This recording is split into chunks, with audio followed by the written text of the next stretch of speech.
as fast as any particle matter therein. You are moving that fast when you're drawn in. This is the phenomenon that sometimes happens above the Great Lakes, out in the Bermuda Triangle and things of this nature.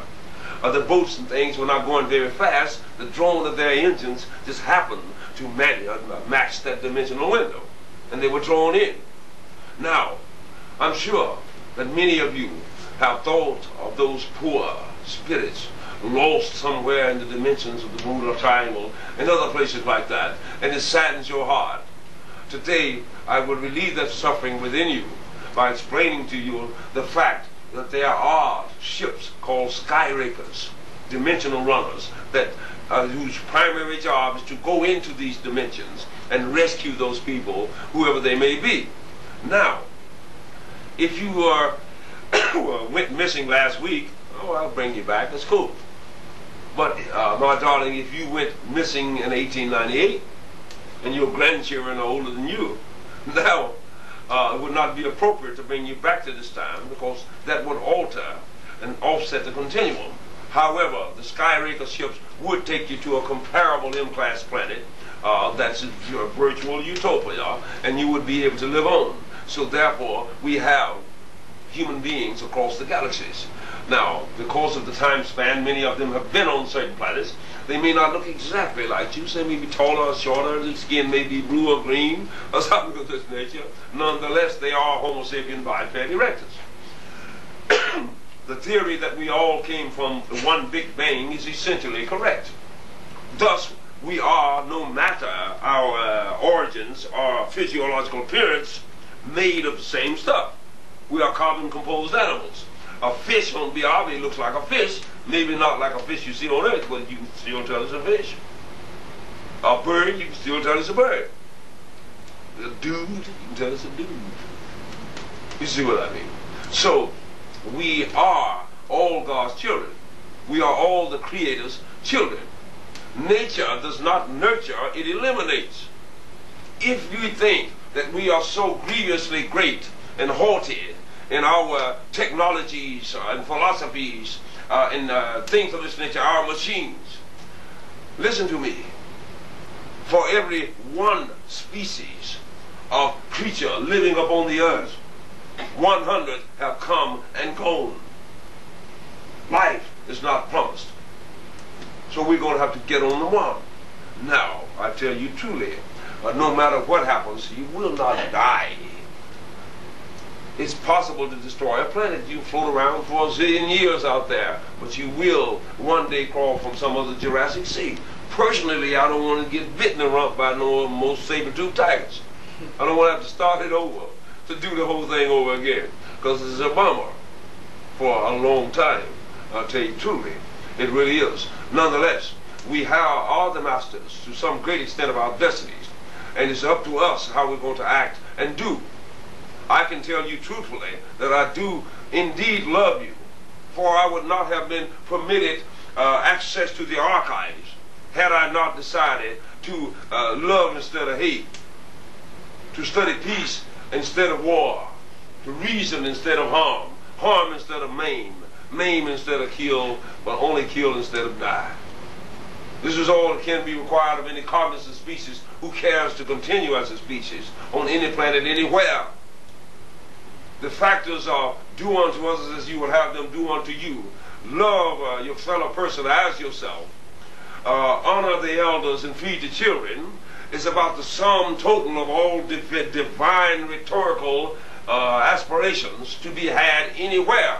And it is given as easily to the Aborigine as a New York executive. For what manner of God would infinity enhance to give a child music and then forbid it to dance? Now, you know you're eternal. You know if you get lost in the Bermuda Triangle, we're going to show up in this, and you're going to eat the rest of that? We'll be there. You understand? You also know that we are in trouble here. And you may have come to that conclusion long before you met Riley Martin. So my data may give another elemental of a realization to what you already know. But I tell you truly, this is a crucial time.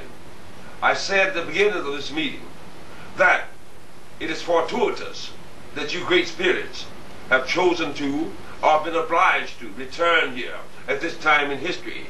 For I tell you truly, things that are to transpire at this time in the chronogenesis of man have never before been wrought before this, underneath this trembling sky, and nor shall it be again.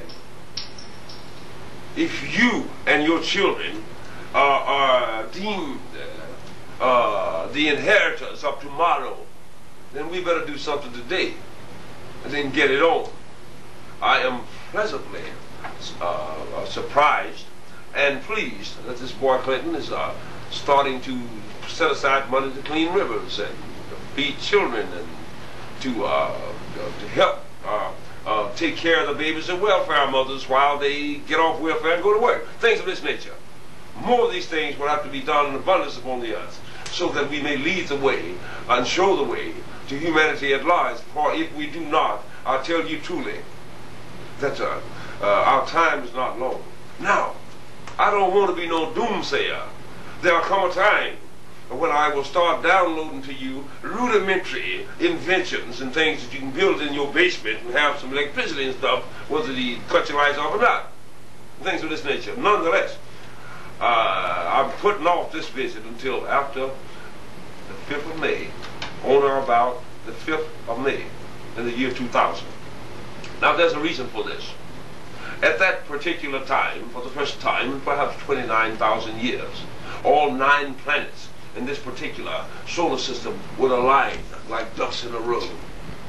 And the spirit or etheric force, throw weight of humanity at large, can be sent up into the cosmos, and we will be reading it, you see. And to ascertain, is there enough logic, decency, love, benevolence, care upon this planet to start downloading some data that will enable man to continue and things of this nature? For they dare not give him the secret. Should he perfect the fusion reaction being history, they're going to get us all shot. You know, because we won't be able to go out there and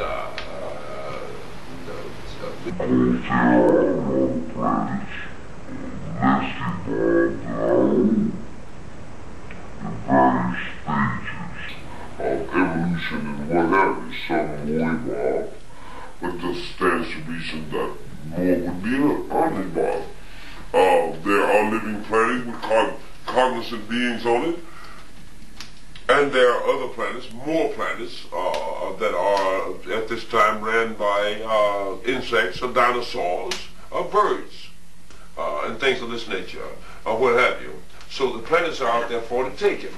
I tell you truly that if we cannot turn this around by late 2011 or early 2012, I have with me the circular symbolic configurations. Should you get one of these, it will be called your prime symbol, the first one. This symbol, I believe, will enable you to get some of the answers you seek from the universal equation, as well as afford such protection, health, and things of this nature, and prosperity as can be allowed without the alteration of the continuum upon you. And lastly, when the time comes, it is your ticket out here. Do you understand?